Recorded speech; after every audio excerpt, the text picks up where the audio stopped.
Vampire Tour of San Francisco, written by Kitty Burns and narrated by Syra Kingsley.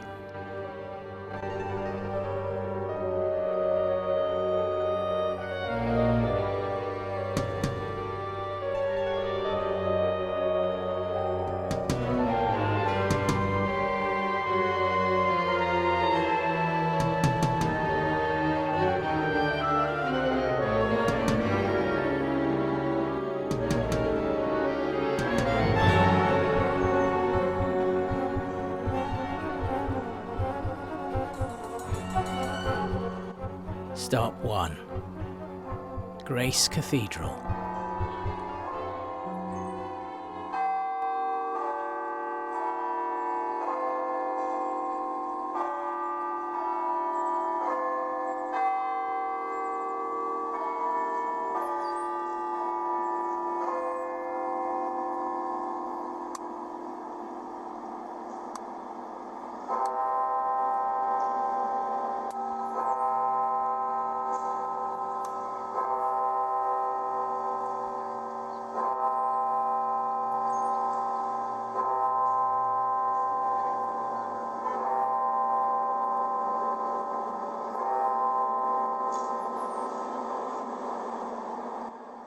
Good evening, everybody. My name is Mina Harker, and I'd like to thank you for coming to hear my story. Have any of you read the book Dracula by Bram Stoker? If so, you've read my diary, as it was written during the time that my husband Jonathan and I first met Vlad, or Count Dracula, back in London in 1897. Jonathan was his lawyer, and I was his victim. On the night that he embraced me, as he puts it, he tries to make it sound so romantic. Believe me, it's not. That was the night that my life came to an end, but not my existence. A few days after this happened, Abraham Van Helsing, a very dear man and brilliant doctor, attempted to save me from an existence of terror as an undead creature of the night by removing my heart. Unfortunately, his efforts were in vain. When the master wants you to serve him, nothing and nobody can stop it or prevent it. But I failed him miserably in my first few days as a servant. The problem was that before I was bitten and transformed, I was a vegetarian. And when I realized what he had done to me, I was furious. I refused to eat anything. I went on hunger strike. Well, defiance doesn't exactly go over very well with Count Dracula, as I'm sure you can imagine, and he force-fed me. He nourished me 3 times with his blood, creating a permanent bond between us, and he brought me by ship to San Francisco and settled me in the underground tunnels beneath Nob Hill, where the vampire community resides. When we first docked here in 1897, Count Dracula's ship was one of the few ships to come here at that time and actually leave. Most of the men that docked here back then wanted one thing, and that was gold. They literally hit the shore, abandoned ship, and never looked back. Those ships were taken over by anyone who wanted them. They were turned into hotels, brothels, restaurants, whatever. In fact, the first insane asylum in San Francisco was one of those ships. I love that. It just kind of fits, doesn't it? Because the ships were wooden, over time they started to corrode, and the city couldn't get them out, so they had no idea what to do with them. So they just covered them with land and built over them. Every once in a while, one of those ships is actually uncovered. It happened in 2005 in the marina, and in 2001, a man down in the financial district decided to tear down his building and rebuild it. When they removed the foundation, they uncovered the front half of a huge ship called the General Harrison. They even found part of a plate that had been used in the dining room. Unfortunately, they couldn't do anything about it because the second half of the ship was underneath the building next door. So, once again, more than 150 years later, this ship had to be covered up and built over. Then we decided to explore the city streets, and we found out that they too were filled with brothels, bars, and even opium dens and gambling joints. And people think vampirism is depraved. You should talk. I felt safer underground than I did above ground, and I stayed underground for many years. And the vampires below showed me how to use the tunnels, and which ones led to parts of the city, and which areas of the city were beneficial to our kind, and which areas were best to just ignore.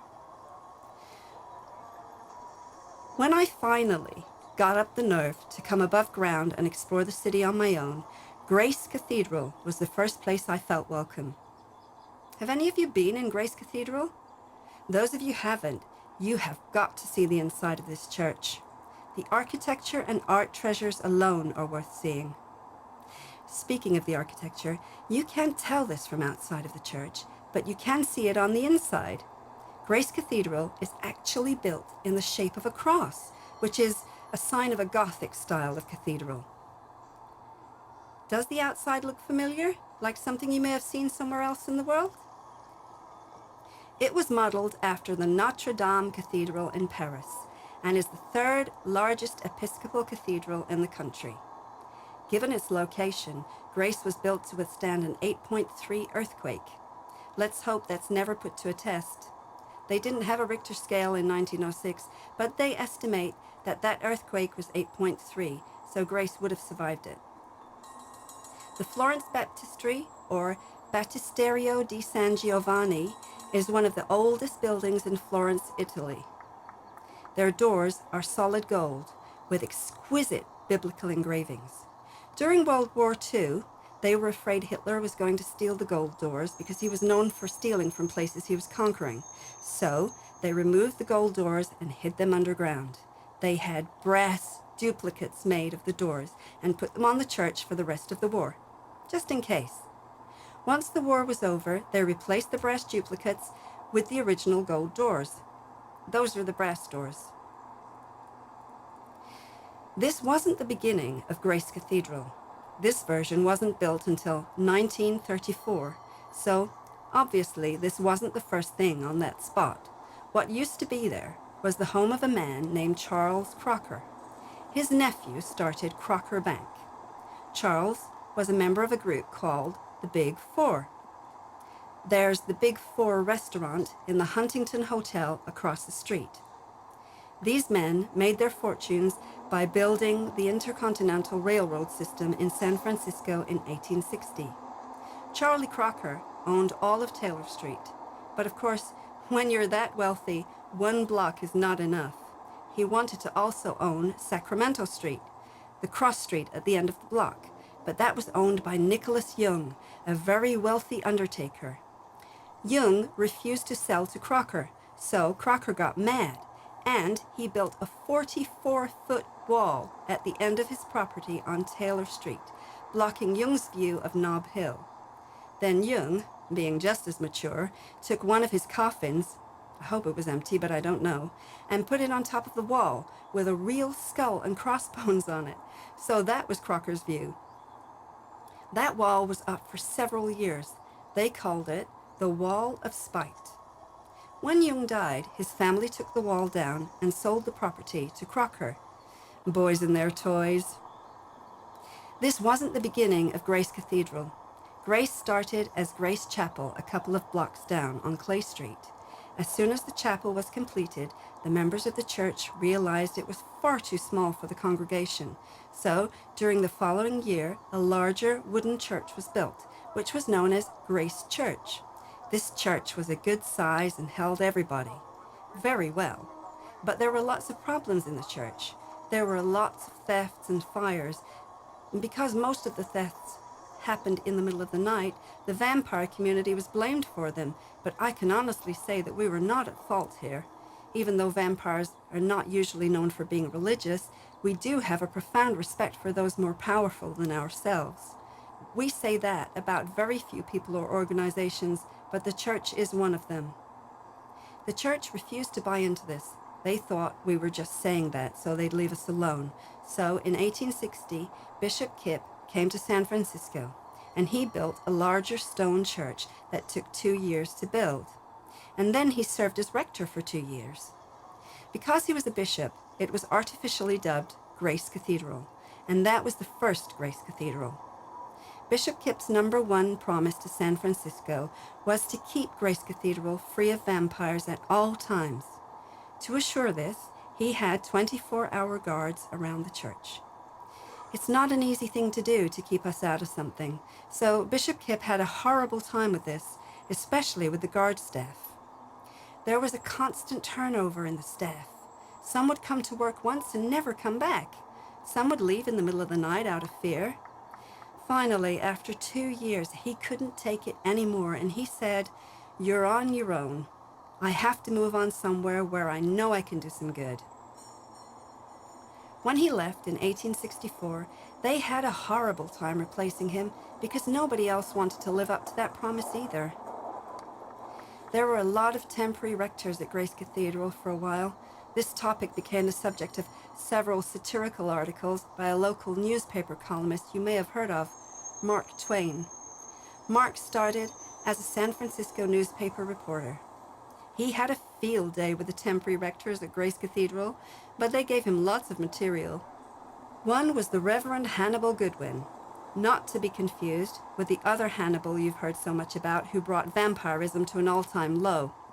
This Hannibal was not only a very religious man, but very creative as well. In fact, he was the inventor of photographic film.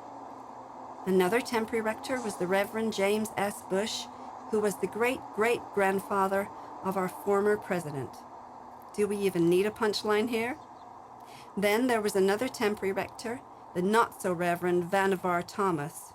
Vannevar was a vampire who came to San Francisco from Virginia in 1849. Like everybody else coming out here in 1849, Vannevar wanted gold, but he also had another hidden plan. He not only wanted wealth, he wanted power. He stayed underground for many years, and he sent his clan members out to gather up all kinds of information for him about the city officials, the laws and politics, even the churches and schools. By the time he surfaced, he knew everything there was to know about San Francisco, past, present, and as far as he was concerned, future. He went over and talked his way into the position of rector at Grace Cathedral. He brought some of his clan members along with him, and they joined the choir, thinking that this would be an easy way for them to keep an eye on the congregation, when Vannevar was busy doing other things. Their plan backfired because the congregation became very suspicious of these guys really quickly. They were always huddled together and whispering and telling secrets, so some of the priests started to follow them. They found out that there were secret ceremonies and rituals going on in the church after hours, and these ceremonies were honoring Count Dracula. You can imagine how well that went over. Before long, rumors of cannibalism and vampirism spread throughout the congregation. You can read more about cannibalism in the choir of Grace Cathedral in the book Tales of the City by Armistead Maupin. He wrote 5 volumes of Tales of the City, and he actually talks about this in the 2nd volume. When this was all discovered, Vannevar and his clan members were banished from Grace Cathedral forever, and they returned to the underground tunnels where they belonged. So Vannevar thought, okay, Grace Cathedral wasn't the right place to start. I'll start somewhere else.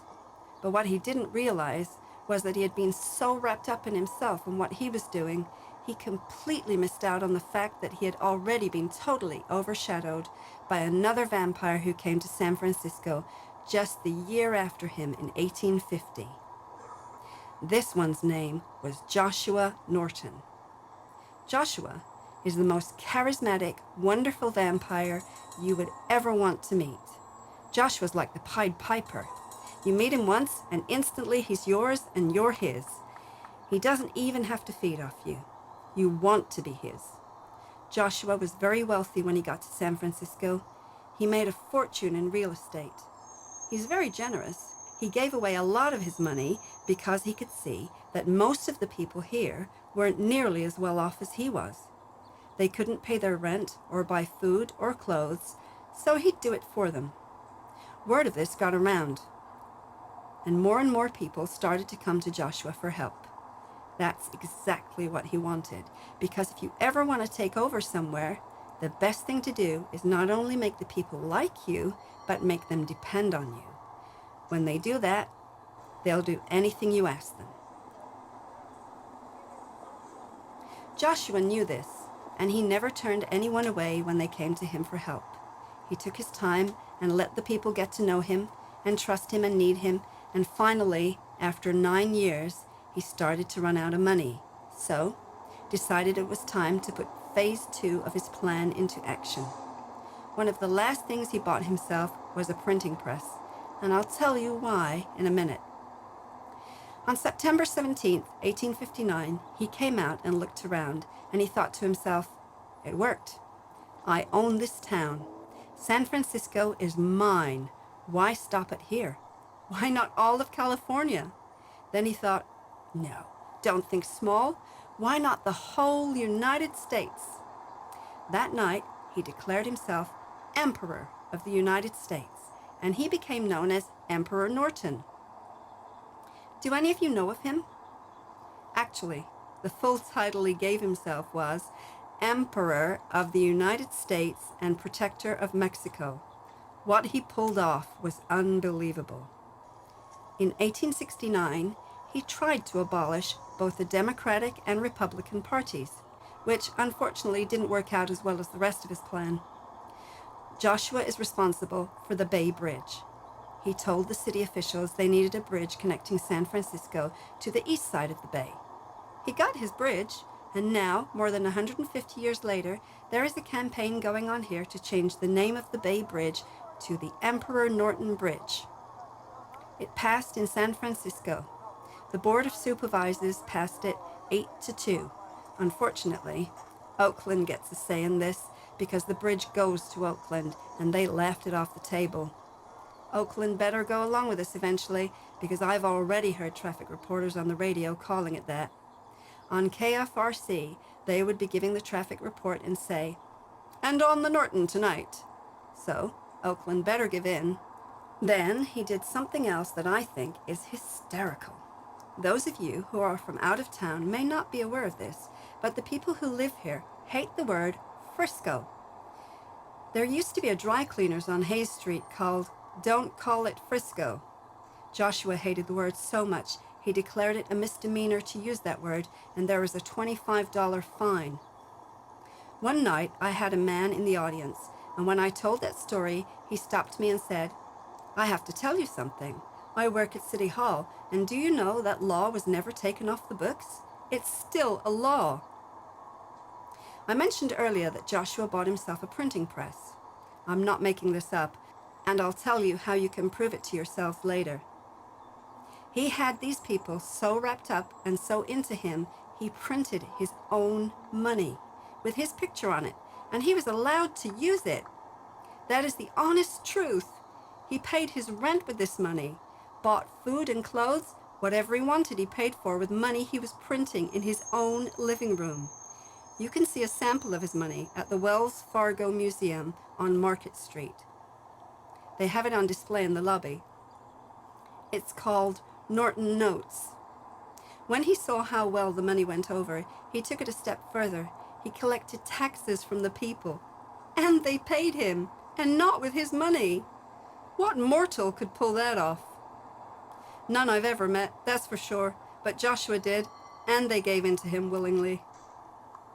Word of all this got back to Count Dracula, and on January the 8th, 1880, he came back to San Francisco and told Joshua that he was needed in Europe. Joshua said, "I can't leave here. These people need me. They depend on me." The Count said, "Sorry, I need you in Europe." They knew he couldn't just walk away, so they figured that the only way he could get out of San Francisco gracefully was to die. So they staged his death right on California Street, and he was buried in the Masonic Cemetery, which used to be up here. I'll tell you all about the cemeteries being removed when we get over to the park. Joshua had such a following at that point, there were over 30,000 people at his funeral. That's amazing for 1880. That had to be like half the city. So he went over to Europe and served for 50 years like he was told to do, and then he came back. Ever since then, he's been starting businesses all around the world. In fact, you probably have his security software installed on your computer. Joshua is still honored in many ways in San Francisco today. The San Francisco Brewery on Columbus Street serves an Emperor Norton lager, and there is a picture of him on the wall. Tommy's Joint, a very cute restaurant on Van Ness at Geary, has a huge picture of him in a frame above the bar, and there is a group of men called the Clampers. It's an all-men's club, and they're not just in San Francisco. They're all over California and in Nevada and other states as well. One of their main purposes is to honor Emperor Norton. They meet about 7 or 8 times a year, and their main event is to meet at Joshua's grave on the anniversary of his death. His gravestone actually says, Joshua Norton, Norton the First, Emperor of the United States and Protector of Mexico. Can you imagine going through that cemetery looking for somebody's grave and coming across that, and there's nobody there to explain it to you? That would be hilarious to watch. Does the date of his death ring a bell for another reason? January 8th, Elvis Presley's birthday. Coincidence? I think not. I see a theme here. Emperor, King, Grace. It all fits, and I love it. They say Elvis is dead too. Mortals are so gullible. Anyway, back to Grace. The latest addition to Grace Cathedral is the Columbarium, which is located on the 2nd floor inside the church. This columbarium is strictly for mortals only. The reason for that is because something some people don't know is that when a vampire is destroyed, if their ashes are all kept together in one container, like an urn you would find in a columbarium, or even their coffin, it doesn't matter how big the container is, as long as the ashes are all kept together, it will take a couple of centuries, but that vampire will rejuvenate. We don't exactly make a quiet entrance. We're not really known for our subtlety. So it would be pretty disruptive to have this happen in the middle of a wedding or some kind of service, so we're not welcome there anymore. That is how the custom of scattering the ashes got started. It started in ancient Egypt. The Egyptians thought that the pharaohs, not the ones being mummified, but the ones being cremated, they thought they were rejuvenating and coming back. They figured that it was because their ashes were all kept together in an urn, allowing the molecules to reconnect.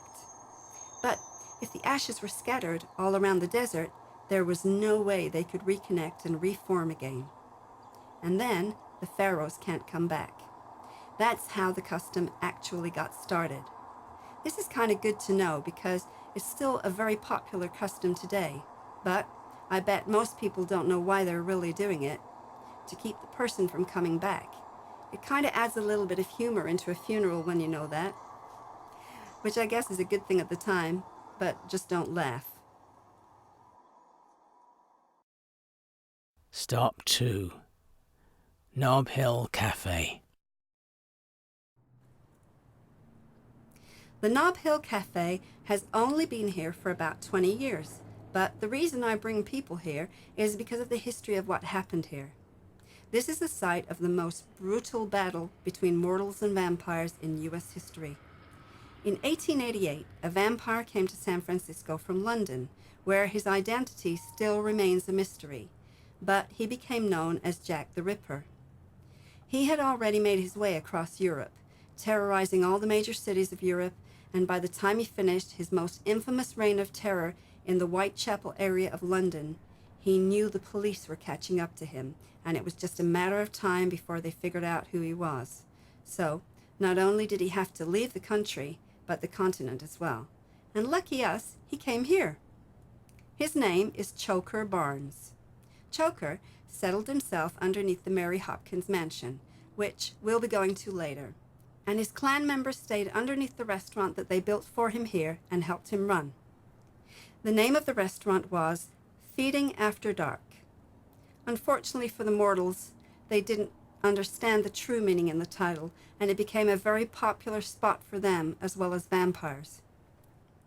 Choker caught on to this, and he figured out an ingenious way for us to get our meals underneath the restaurant while the mortals were getting theirs up above. What he did was he created something that he hooked up into the bathroom. The bathroom is a very small room that only fits one person at a time. The bartender would watch for people who came in alone. He only did this to people who came in by themselves because when they didn't return to their table, no one would notice. When they went into the bathroom, the bartender would watch and wait. As the person was coming out of the bathroom, they would put their hand on the doorknob and start to turn it. This would trigger a mechanism behind the bar. The bartender would pull a lever and the floor beneath the person in the bathroom would open up and they would fall down into the tunnel below. And that's how we got our meals. This worked beautifully for several years until one night in 1959. A couple was eating in the restaurant and they noticed a woman sitting at the table next to them. She was by herself and she was very upset. Eventually, this woman got up and went into the bathroom. Time went on and she didn't come back. The wife told her husband that she was going to go into the restroom and check on the woman and see if she was all right. When she got to the restroom, there was nobody in there. She looked around for another door, but she couldn't find one. She came out and asked to speak to the manager. Choker came over and she told him, "A woman went into the bathroom about 10 minutes ago and she was very upset. We never saw her come out, so I just went to check on her to make sure she was okay, but there's nobody in there. I can't find her. Is there another door I'm missing?" Choker said, "No, there's just that one door. You and your husband must have been talking and missed her, that's all. It's easy to do, especially when you're eating. Don't worry about her. I'm sure she's fine. Just go back and finish your dinner."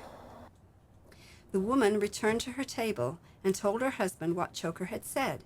He said, "You and I were really worried about that woman, and we were watching for her. There is no way we both could have missed seeing her come out of that bathroom, and I know she didn't." He had friends on the police force, so when they left the restaurant, they went down to the police station and told the police what had happened. The police knew this couple, and they knew that they weren't the type to make up stories or play practical jokes. They knew that if these people said that there was something worth checking out, they should go down and check it out. They sent 2 plainclothes policemen to the restaurant. They sat at a table and ordered dinner. There was a man at the bar by himself, and after a while, the man went into the restroom.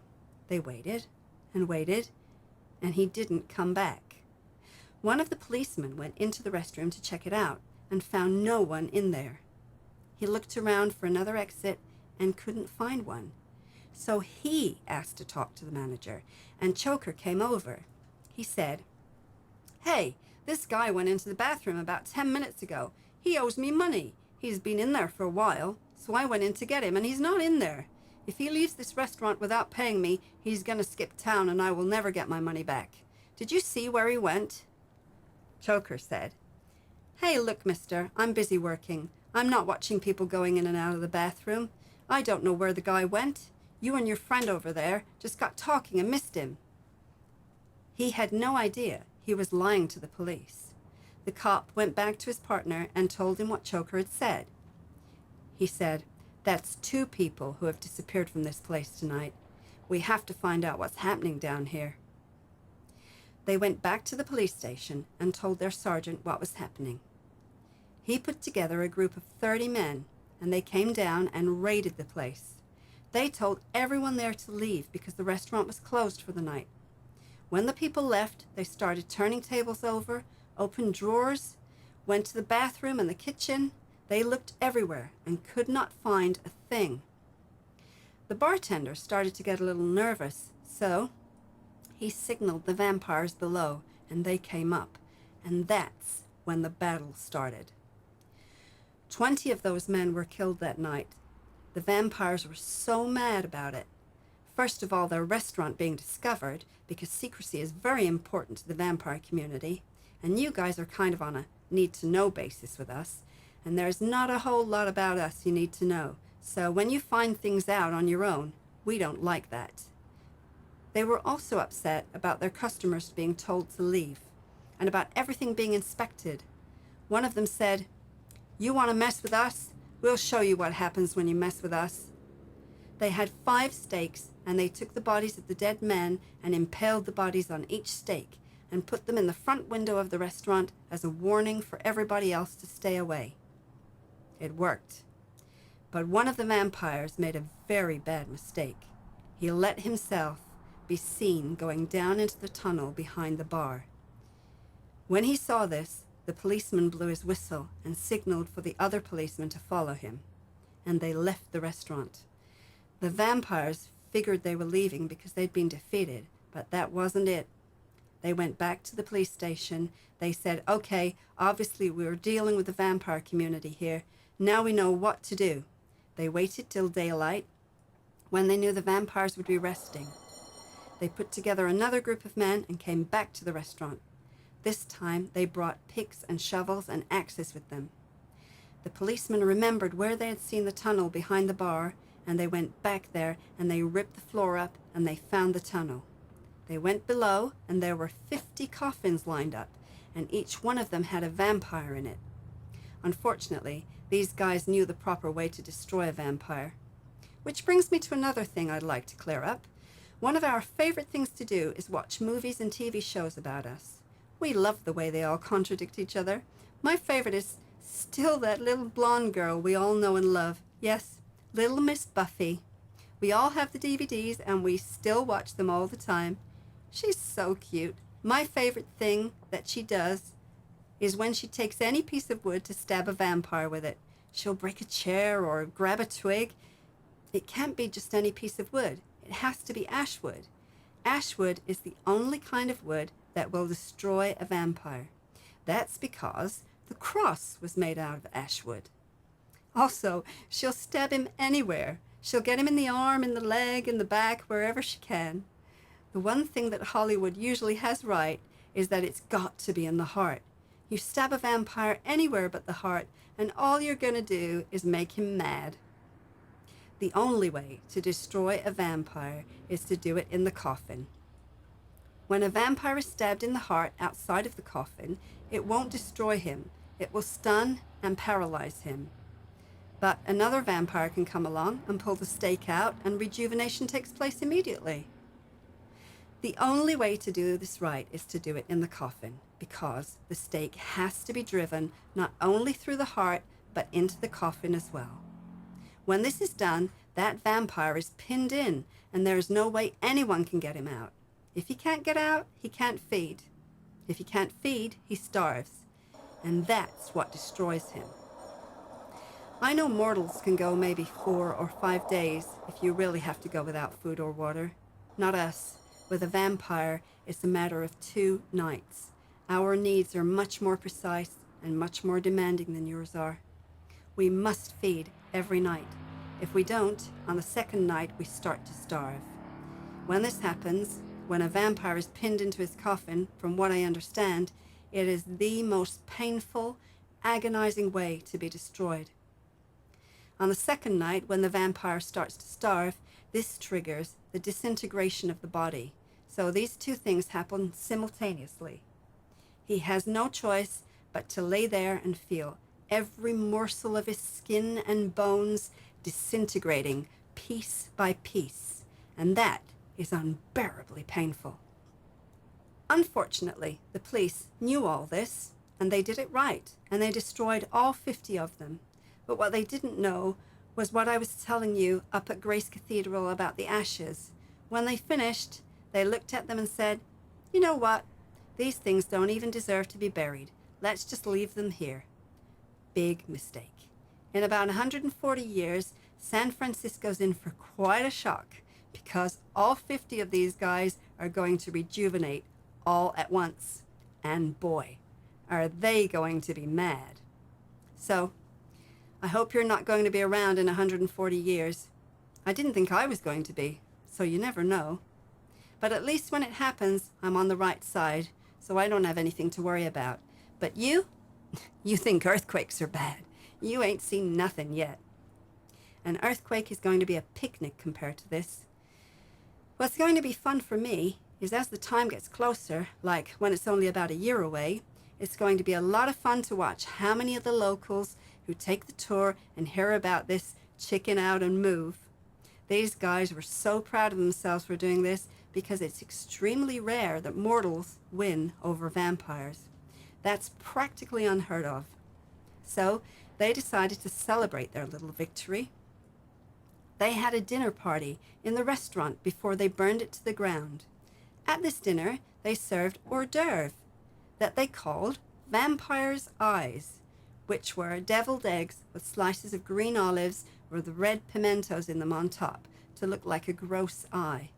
The main dish was what was commonly known as shish kebab, only that night they called it dead meat impaled on a steak.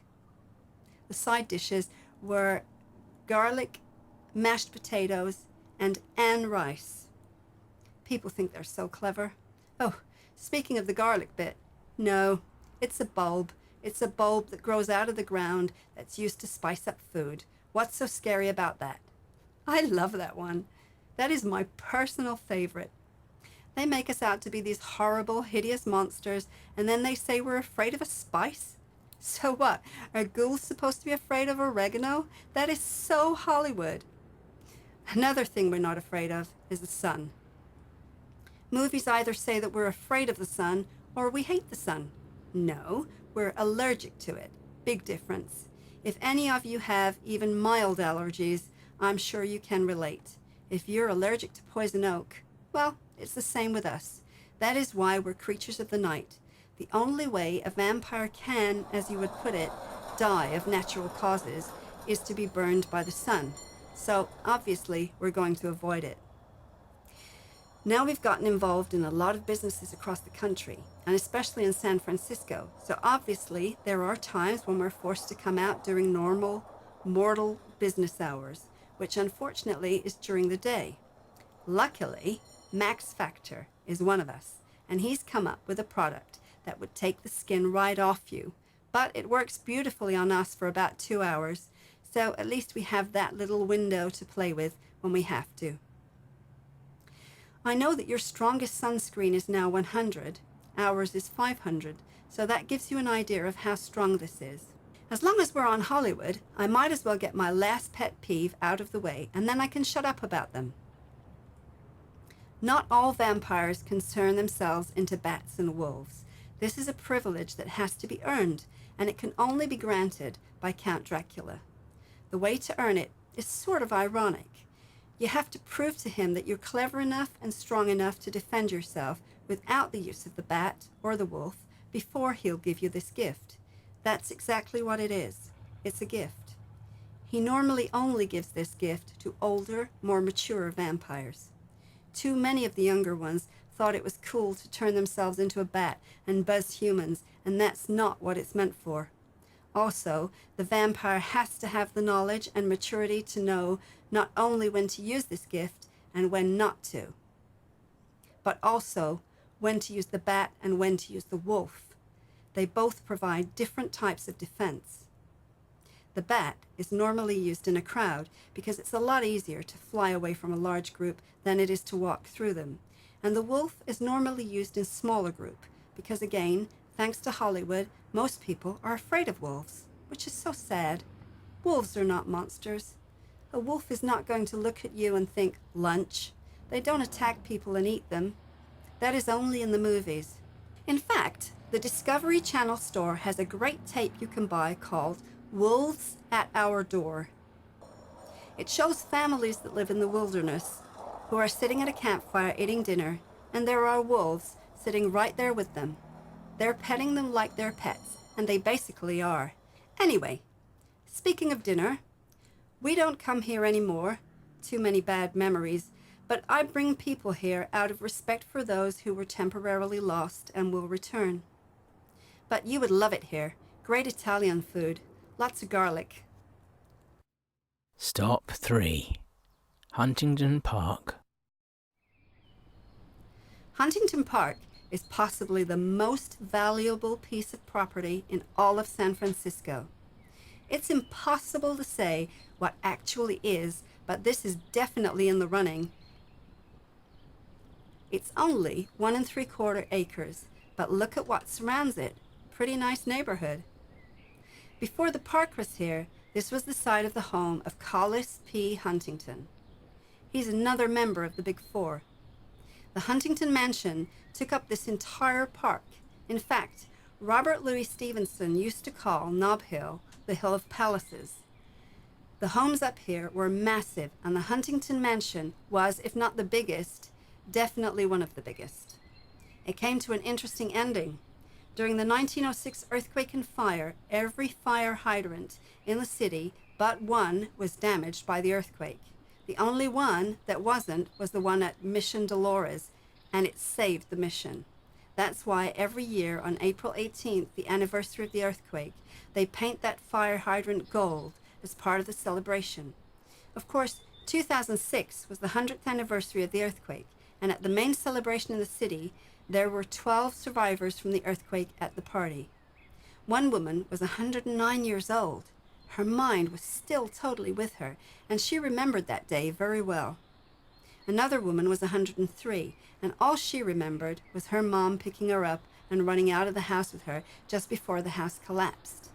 Another lady said, "I'm only 99, but I'll be 100 tomorrow."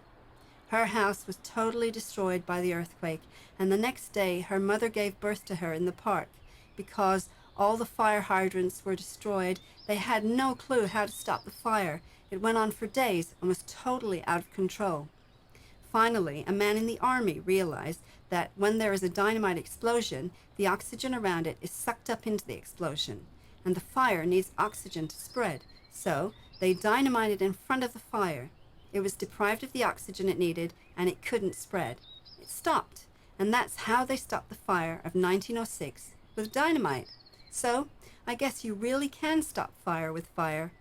Luckily, it worked for them. But before all this, in the 1700s and 1800s, there used to be a lot of cemeteries in San Francisco. Have you noticed that there are no cemeteries here?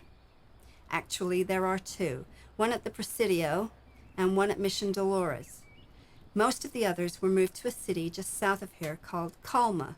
In fact, they call Colma the City of the Dead because there are more dead people in Colma than alive. There are over 1 million people buried in Colma, and it's not a big city, so it's really bizarre to go through it. All you see on El Camino, the main street, is one cemetery after another. The reason they removed the cemeteries from San Francisco was to make room for the homes for the living. They figured the living needed the land more than the dead did. That sounds good when you say it, but the timing was terrible. And also, they went about it in the wrong way. The timing was bad because at that time, news of this area was spreading to other vampire communities around the country, and more started to come out here. With the increase in the vampire population also came the increase in unsolved deaths of mortals, which brings me to another thing I want to clear up. Nobody wants a person to die during a feeding. It's a feeding. It's for nourishment or to create another vampire. It's not meant to kill. But hey, it happens. What can I say? Everybody makes mistakes, and I've seen some people get pretty into their food too.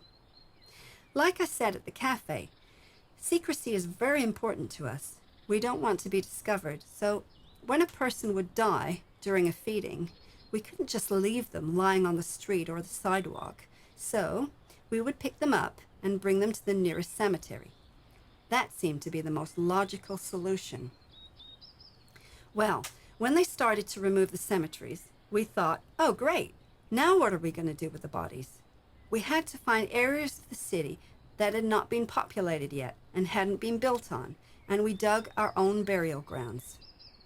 When these were all filled up, we didn't want them to be discovered either, and the best way to hide something underneath the ground is to build something on top of it.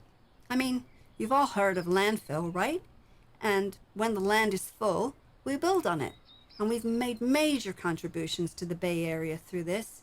Candlestick Park is on landfill, the airport's on landfill, and some entire cities on the peninsula. Foster City and Redwood Shores are all landfill. One thing some people don't realize is that what we build, we run. So think about what's on landfill. Visa's office is in Foster City. Electronic Arts and Oracle are in Redwood Shores.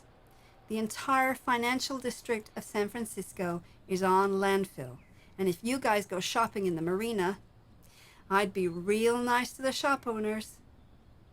When they did this, it took years to accomplish because back then they didn't have trucks and vans. And can you imagine bringing an empty horse and buggy up and down Taylor Street or Mason without adding a couple of coffins to it? By the time they got up here to the Masonic Cemetery, they were so sick of this disgusting job. They thought that there has got to be a way to have a little fun with this job. Well, like they say, be careful what you wish for. When they came to the Masonic Cemetery, they noticed that there was something different here that they had not seen at any of the other cemeteries. Some of the graves had holes on and around the gravesite. They didn't know what this meant. But that is the sign of a vampire grave. The holes make it easier for the vampire to dig his way out at night. They didn't know what this meant, and they thought, this guy has holes on his grave. Those don't, and those do.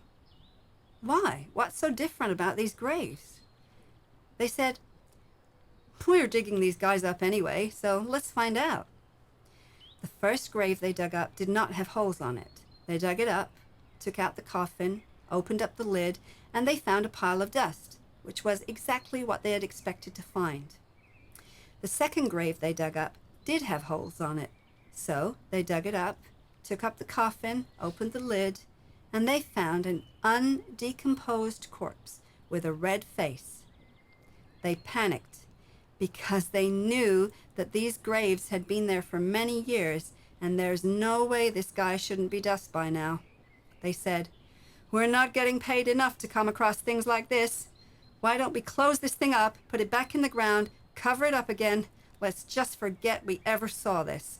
Let's just take out the headstones and get out of here. What are they going to do? Come up with shovels and dig to make sure we got everybody? Didn't these guys see poltergeist? You don't do that. But that is exactly what they did.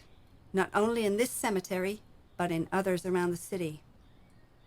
Civic Center down at McAllister and Polk is sitting on top of an Indian burial ground that was never dug up, and the City Hall has been called the second most haunted spot in the city. One night, I saw something on the local news that explains part of the reason why Civic Center is so haunted. There's an Asian art museum down there, but what used to be there was the library. When they decided to tear down the library to build the museum, when they took out the foundation and saw what was underneath it, they called in the news and camera crew. There were 12 skeletons underneath the library, not in coffins, just 12 skeletons lying there. I thought to myself, no wonder Civic Center is so haunted. That's just one little part of it. I can imagine what's underneath the rest of it. One night, I had a man in the audience, and when I told the story, he stopped me and he said, I was one of the diggers who uncovered the skeletons. He said it was horrifying, but it's still only the second most haunted spot in the city. Does anybody want to take a guess at what is the most haunted spot? Alcatraz is by far the most haunted spot in the city. In fact, it's a toss-up between Alcatraz and the ship the Queen Mary, which is docked in Long Beach, as to which is the most haunted spot in the entire state.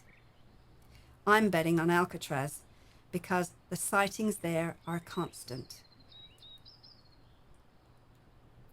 Another night, I had a man in the audience who works on Alcatraz, and he was telling us that when you're hired on the island, you're told not to talk about the hauntings. They're also not allowed to tell you about the tunnels. There really are tunnels under Alcatraz, like in the movie The Rock, but they won't tell you about them. In fact, they'll deny it if you ask them. He said that the reason they do this is because the tunnels are so old at this point, they would be very dangerous to go into, so they don't want anyone looking for them. But the guy here was great. He said, but you know what? We're not on the island right now, so do you want to hear some good stories? We all said yes, and he just came up and took over. He said that 2 of the tunnels under Alcatraz lead from one part of the prison to another part. One tunnel leads from the prison to the warden's house. Just in case there was a takeover by the prisoners, the warden could get home safely. 2 other tunnels lead down to the bay. He wasn't sure what those were for, but his guess, and this makes sense to me because I've heard of this being done in other prisons, is that this was how they brought the prisoners in from the boats, so they didn't have to walk by the other prisoners. Then he said that the two most haunted spots on Alcatraz are the kitchen and the dining area, right outside the kitchen, and the cell block D, which is where solitary confinement is. Have any of you been in solitary? I mean, as a visitor, or not, either way. If you went into solitary on Alcatraz, did you shut the door? They don't let you do that anymore because some people freaked out. But they used to, and I did it. It is pitch black in there. You cannot see your hand in front of your face. No wonder they all nutted up. On the side of each cell, there is a slot that they open up to pass the meals through to the prisoners. The guy who was telling us all this started to tell us a story. While he was talking, I kept thinking to myself, I know this story. I've heard this somewhere before. But I couldn't think of where. When he finished, I told him that, and he said, I know where you heard it. I'll tell you where I heard it after I tell you the story. One day, a man got put in solitary confinement. That night, the guard brought him his dinner. He passed it through the little slot, and the prisoner came over and got his dinner. Then he called the guard back. He said, Hey, come here. I'm not in here alone. The guard said to him, You're in solitary confinement. That means you're alone. The prisoner said, I don't care what you call it. I'm not in here alone. The guard just laughed it off and walked away. The next morning, the day guard brought the prisoner his breakfast. He opened up the little slot to pass it through to him, but the prisoner didn't come over to get it. The guard looked inside. The prisoner was lying on the floor. He was dead, and he had been strangled. He was in there alone. I didn't just hear this story, I actually saw it. Remember that show on TV, Unsolved Mysteries with Robert Stack? That was an episode on that show. They came to Alcatraz to film because of that story, and it is still an unsolved mystery. Also, Dolores Park is haunted. I've heard the same story from 3 people who took the tour on different nights. They all said they saw a woman in white going through the cemetery and then just disappear. Nobody knows who this woman is, not even the people at Mission Dolores. She never says anything to anyone and is a complete mystery. I've never heard of any sightings up here where the Masonic Cemetery used to be. My guess is because they did eventually come up and get everybody out of here, so there is no one left to haunt it. But this part of California Street where we meet is haunted. I heard this at Grace Cathedral. It's haunted by a bride who was stood up at Grace Cathedral. When she realized the groom wasn't coming to the wedding, she ran out into traffic to get killed. And she did. She was hit by a cable car. I've never seen her, and that's okay, but people who live up here say every once in a while they see a bride going through the middle of California Street like she's looking for someone. Now, this park is a lovely little doggy haven. About 10 years ago, the Nob Hill Association spent over $600,000 renovating Huntington Park, including the restoration of the park's centerpiece, the Fountain of Turtles. This fountain is made of marble and bronze and is a copy of Rome's Fontana del Tartaru, designed by Taddeo Landini in 1585. The only difference is that the one in Rome would take up this entire park. In fact, remember in the beginning I said that the Huntington Mansion took up this entire park? When they built the park, they tried to mimic the house. This little white building is a bathroom, and that's where the Huntington's bathroom was. Over there, where the swings and slides are, is where their kids' bedrooms were. This little fountain over here was constructed in honor of Mrs. James Flood, the lady of the house that we are going to visit next. Mrs. Flood was a good friend of Mrs. Huntington, and that area was Mrs. Huntington's sitting room. They used to sit in there and talk all the time, so they put Mrs. Flood's fountain in the sitting room. I've never heard of a park being designed after a house before, but nobody knows what was where the big fountain is. I've asked historians, I've asked the Nob Hill Association, and no one knows what was in that part of the house, So I guess a hot tub, that fits. Stop number 4, the Pacific Union Club. This is the Pacific Union Club. It's the 5th oldest city club in the country, and it's still all men.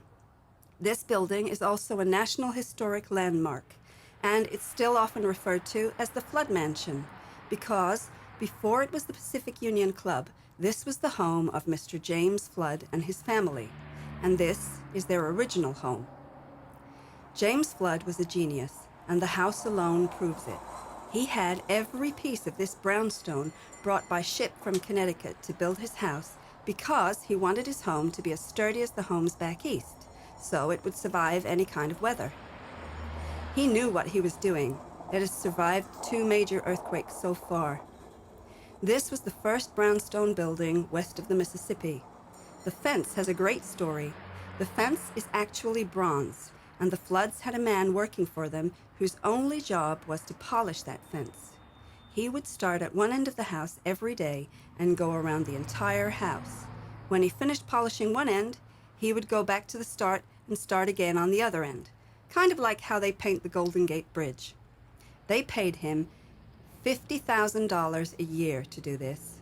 I'd do it today for $50,000 a year. The design in the fence was modeled after a piece of lace that Mrs. Flood saw in a shop window. I love that. What would possess somebody to look at a piece of lace and think, that's how I want my fence to look? What would even connect the two thoughts? But I guess when you're as rich as the Floods, you can afford to think a little differently than most people. When this house was built in 1886, James Flood was worth $30 million. On today's terms, that would be about $20 billion. He was like the Donald Trump of the 1800s, only with better hair. James Flood made his fortune in silver as well as gold. He was also in on the discovery of the largest silver mine in the country, the Comstock mine in Nevada, which is still running, so the Flood money is endless. James Flood did become the most respected man ever by the vampire community. They did a few things with him that they have never done before or since. First of all, they promised him 24-hour security for his house and anyone in it as long as the house stands. So that security still goes today. Then they did something that is totally unheard of. They asked him if he would become one of us. This isn't a club that you're invited to join. If the vampire community wants you, they take you. But James Flood, they asked, and he said no. He said, I came in immortal, I'm going out immortal. They honored that, and he was totally off limits as far as feeding goes. Then, they wanted to do something personal for him that would be just for James, so they built him his own private tunnel. The tunnels in San Francisco started in Chinatown. Those tunnels were built in the shape of a labyrinth. The reason they did that was because they were used to Shanghai people, and for drug smuggling or smuggling whatever. If you were brave enough, or stupid enough, however you want to look at it, to try to escape, good luck finding your way out. If you didn't help build or design that brilliant maze, there is no way you would find your way out alive by yourself. The tunnels on Nob Hill were built for a slightly different reason. These tunnels were built to connect houses to each other, or a house to a brothel, or a house to a hotel. James Flood's tunnel fits in perfectly because his tunnel goes from his house to the little house across the street next to the garage where his mistress was living. Actually, that house isn't as little as it looks. I had a lady in the audience one night who went to a party in that house. She said there is a basement, which is very rare in San Francisco, then the ground floor, then the floor with pillars, and then the roof is another floor. Also, the house goes as far back as the garage goes, so it's actually a huge house. It just looks small on the outside. She told us that during the party, the owner of the house brought everyone downstairs in the basement where the bar is. There was a big round silver thing on the wall, and someone asked the owner, "Is that your wall safe?" she said. "No, that is the entrance to the James Flood Tunnel." I've had 6 members of the Pacific Union Club take the tour on different nights, and 4 out of the 6 have seen the tunnel from this house. The middle part is destroyed because there is the cable car line going through California Street, and also earthquakes have done some damage to it. But I think it's so great to know that both entrances are still intact. The first member of the club to take the tour told us something. About 8 years ago, someone found a picture of one of the rooms as it was when the floods lived here. It was the billiard room. There were 2 pool tables and 1 billiard table. They took the picture up to Canada and had exact duplicates of the tables made. Then they brought them back and put them in the house, in that same room. They looked at the picture again and said, "We can see everything in this picture. Why don't we redo the whole room?" They redid the carpets, drapes, and furniture, and now this room looks identical to the way it did when the floods lived here. This room is now haunted. They've never seen an apparition, but they will hear someone in there playing pool. And they'll go into the room and there will be a ball rolling across the table, but no one is there. All 5 of the other club members who took the tour agreed. They said that no one is overly frightened or upset by this. They just accept it as part of the house. One night, the little doorman at the club, who is about a year younger than God, saw me and came down the stairs and was standing behind me the whole time, listening to what I was saying. At one point, I heard someone behind me say, "It's true." I just about jumped out of my skin. I'll tell you what he said was true in a minute. He told us that the library is haunted too. He said that it's haunted by a woman who they think was a maid who was killed when the roof caved in during the earthquake. She had been seen many times in the library. What he said was true is my favorite rumor about the club. I first heard this from 2 of the people over at the Mark Hopkins Hotel. The club is known for being ultra-conservative. It's not officially affiliated with any political party, but it's assumed that they are 99.9% Republicans. The Fairmont Hotel is known as the most liberal hotel in the area, and when the Democrats come into town, they like to stay at the Fairmont. The Republicans stay down the hill at the Westin St. Francis Hotel in Union Square, which I wish so much could be on this tour because they've got some great stories down there too. In fact, have you all heard of Fatty Arbuckle? He was an actor in the 1930s who was accused of killing a woman named Virginia Rapp. This happened at the Westin St. Francis Hotel. Virginia has been seen haunting the halls many times. She's not alone. The singer Al Jolson also died there. He was playing poker one night and he had a heart attack. He also has been seen in the halls many times. What the little doorman told me was true, is that when the Democrats come into town and they are staying at the Fairmont, the Pacific Union Club shuts all their drapes around the house until the Democrats leave. One night, I had a man in the audience who runs a Vertigo tour. Did you all see Vertigo, the Alfred Hitchcock movie? This was supposed to be her husband's club. The second time Jimmy Stewart meets with the husband, the room they are in is an exact copy of a room at the Pacific Union Club. They wouldn't let him film inside. Even Alfred Hitchcock wasn't allowed to film inside here.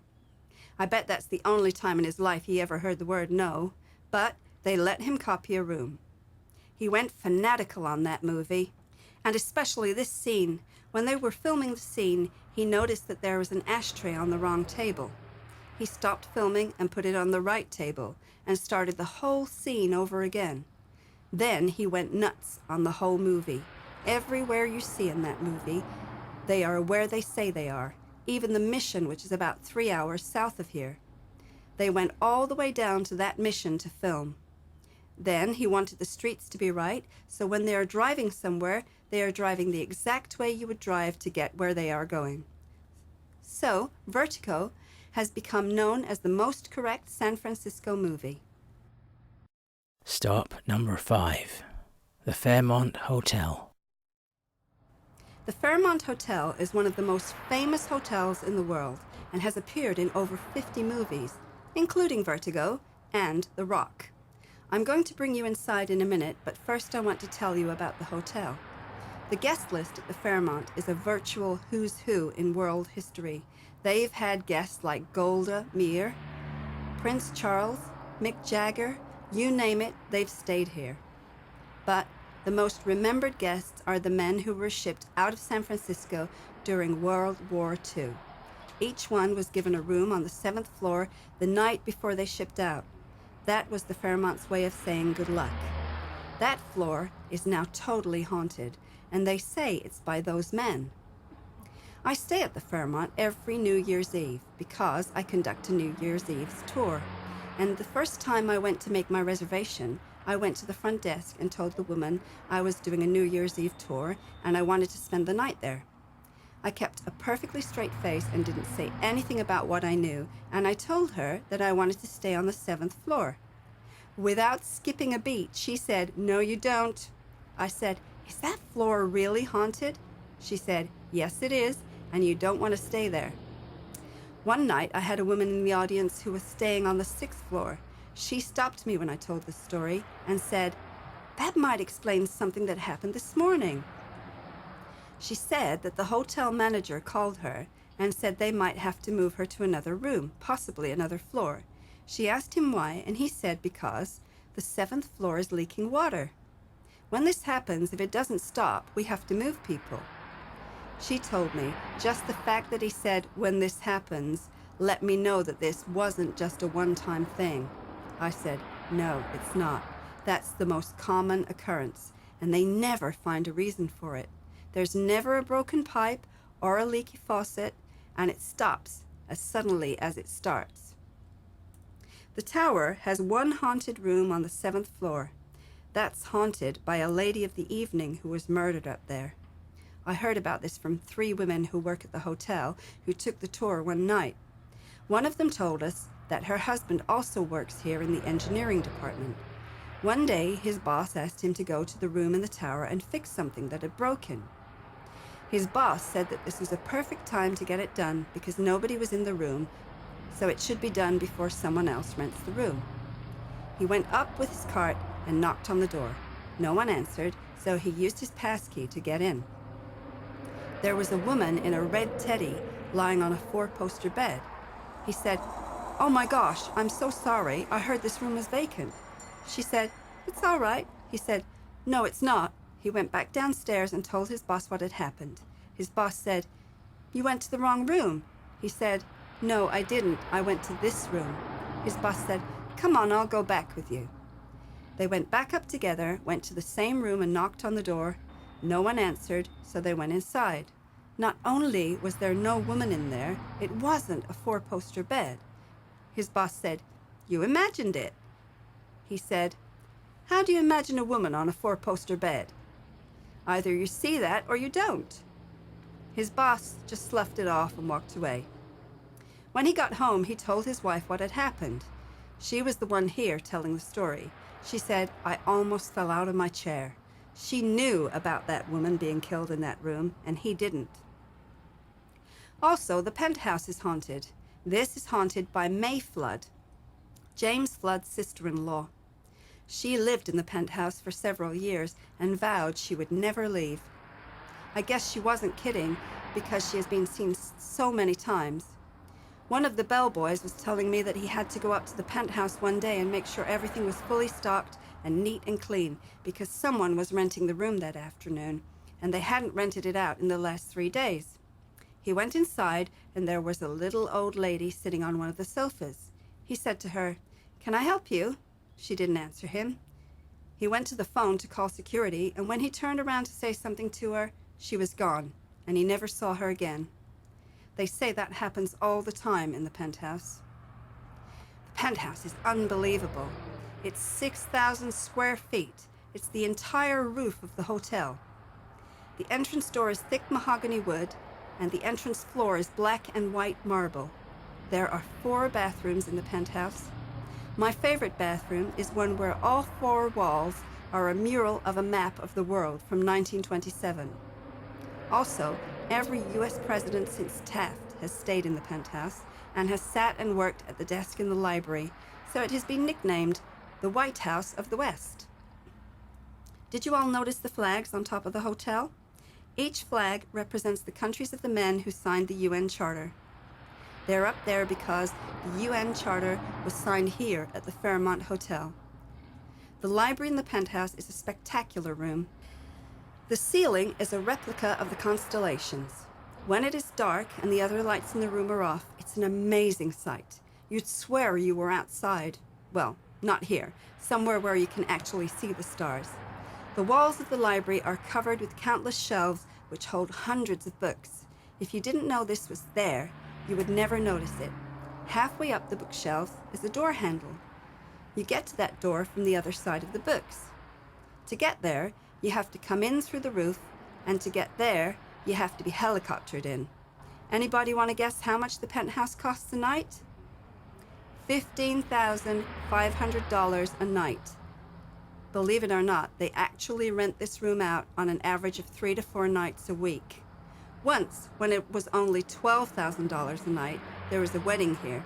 The rehearsal dinner was in the penthouse, and then the bride and groom got to spend their first 2 nights here. $36,000 just for the room.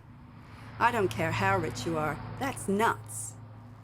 The manager also told me that some people or companies rent the room for a night for a party. They have their party and then just leave. They don't even spend the night. I told the manager, the next time this happens, call me. Why not? The room's paid for. The Fairmont Hotel had an interesting beginning. On April 6, 1906, the Fair sisters who owned it and had it built sold the almost finished Fairmont to the Law brothers. 12 days later, the earthquake hit. To make things even worse, on the day of the earthquake, at noon that day, the fire insurance they had on the hotel expired. This was another building, just like the flood mansion, that wasn't destroyed on the outside. And again, it's because of the stone it's made out of. The inside had damage done to it because it wasn't quite finished yet, so it wasn't strong enough to hold up to an 8.3 earthquake. So the vampire community below the hotel came up and offered their assistance in restoring the lobby, which is where most of the damage was done. They weren't doing this totally out of the goodness of their hearts. They did have an ulterior motive. Given to the nature of an earthquake, of course, all the underground tunnels were damaged, and they needed materials to rebuild their tunnels. So they figured if they helped to restore the Fairmont, they could do a little work up here, pass a little down below, sort of a one for you, one for me kind of thing. 2 of the vampires who were helping to restore the lobby made a very bad mistake. Sometimes vampires forget their strength. A vampire has the strength of about 50 men, and when that's normal to you, it's easy to forget that that's not normal to everyone. One of the pillars in the lobby had fallen over, and they lifted it up and stood it upright again. They picked it up like it was a Lego.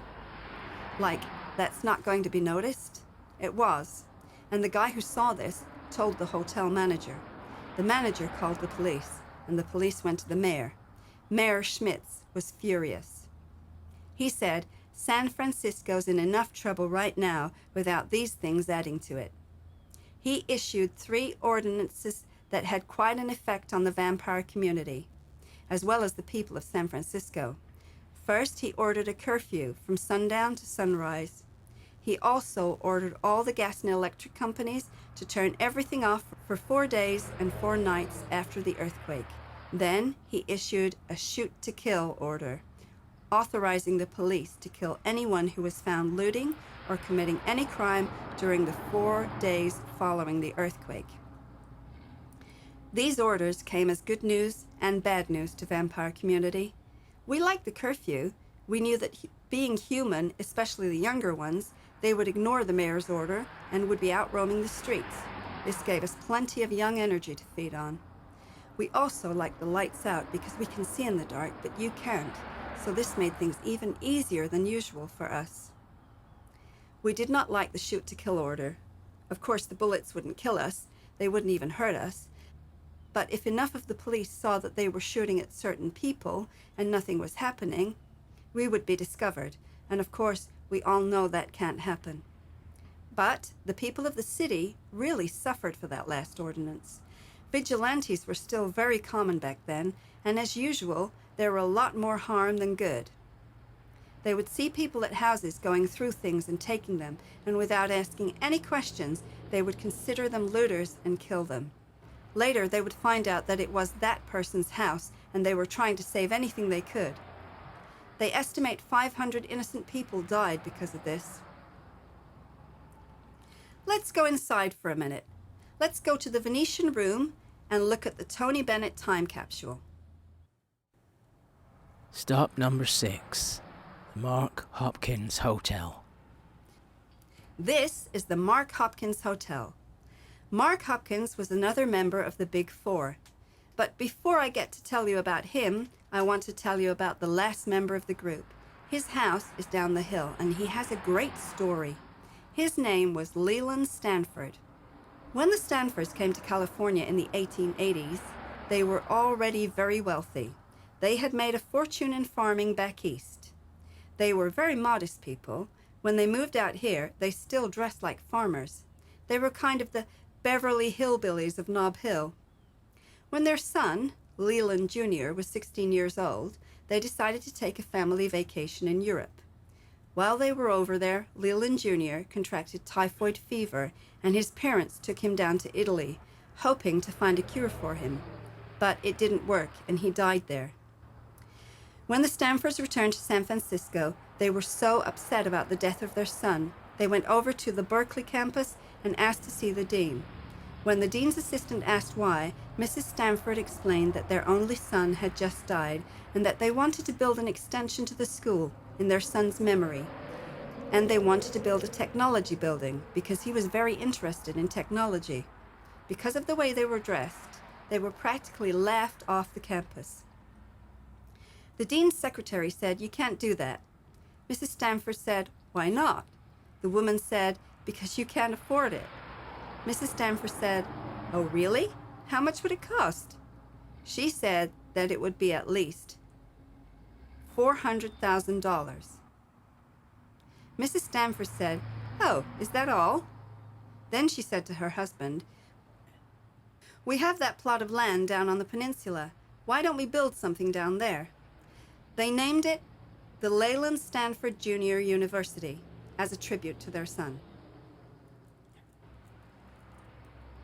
The Stanfords owned a lot of Nob Hill, and in 1878, they sold this entire block to the Mark Hopkins family so they could build their house there. Mrs. Hopkins was nothing like the Stanfords. She was really into the money, and she wanted everyone to know just how rich they were. She designed the house that was built here for the family, and it was obnoxious.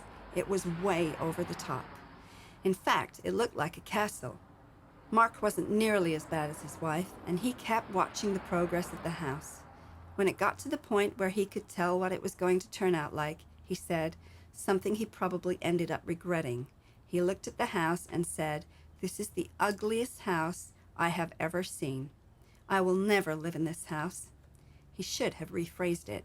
He died before the house was finished. I don't think that's what he had in mind, but at least he never had to live in the ugly house. So in an offbeat way, he got his wish. She didn't live in it too long herself either. She turned it into an art institute. But because she went for looks instead of common sense, when it was built, it was totally demolished by the earthquake. It wasn't until 1925 that they built this hotel in honor of Mark. I don't think she designed it, though, because it's very pretty and very tastefully done. For the first 9 years, the top floor was a private residence that was lived in by a friend of theirs who had made a fortune in copper. In 1934, he moved out, and they remodeled it and turned it into one of the most famous bars in the world, the Top of the Mark. It was here that I first met Choker Barnes, the owner of the Feeding After Dark restaurant. I was looking out the window, down on the street below, for just the right loner to feed on. Choker came up behind me and said, "You're right. The woman in the red coat and hat would suit you just fine." He not only wanted me to know he was one of us, he wanted to show me his power, which is mind reading. Choker has every power a vampire can be given. But what I didn't know is that he also has the worst reputation of any vampire that's ever existed. To me, he was Mr. Charming because he wanted me to join his clan, so he and I would meet at the top of the mark every night, order a drink, and scope out our meals for the evening later. Which brings me to another thing I want to clear up. A vampire can eat and drink. Movies always say that we can only drink blood and we can't eat anything. What do you mean we can't eat anything? You all know about our teeth. Obviously we can chew. We can swallow any liquid. The only thing is, why would we? Your food and your drinks have no nutritional value to us and no taste or flavor.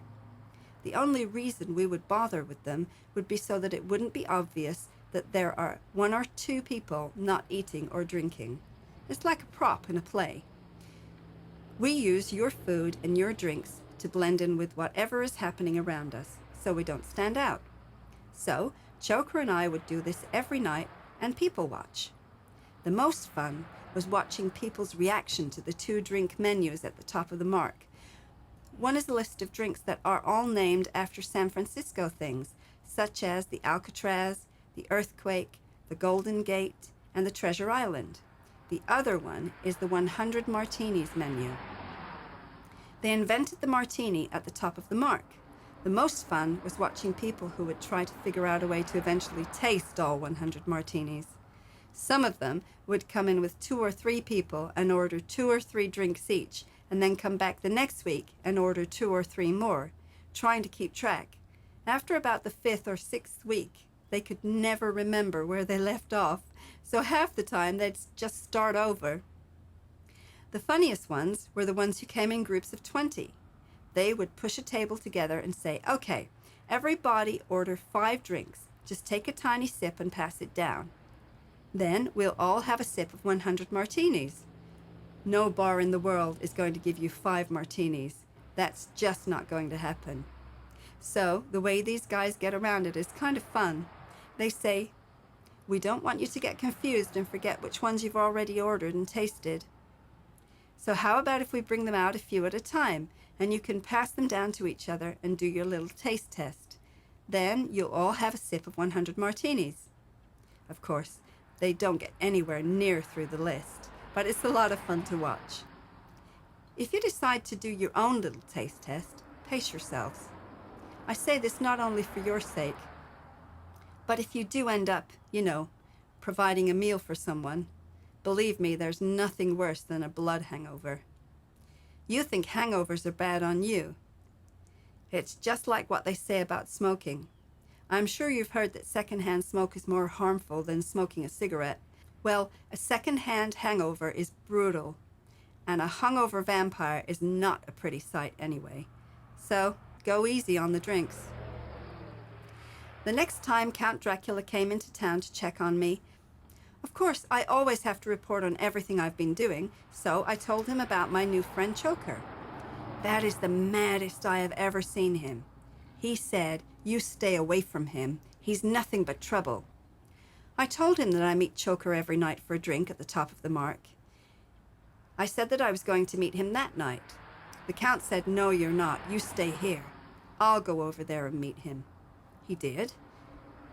And they had it out in this parking lot. Choker was banished from San Francisco forever. Last I heard, he was down in LA. I think he's a movie producer. I hope you've all enjoyed tonight's tour, and I hope you've learned a little more about us, especially what not to believe when you hear it in a movie.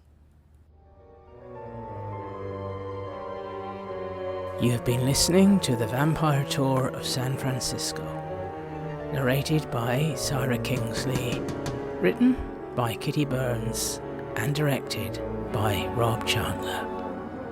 This has been a Free Theatre Company production.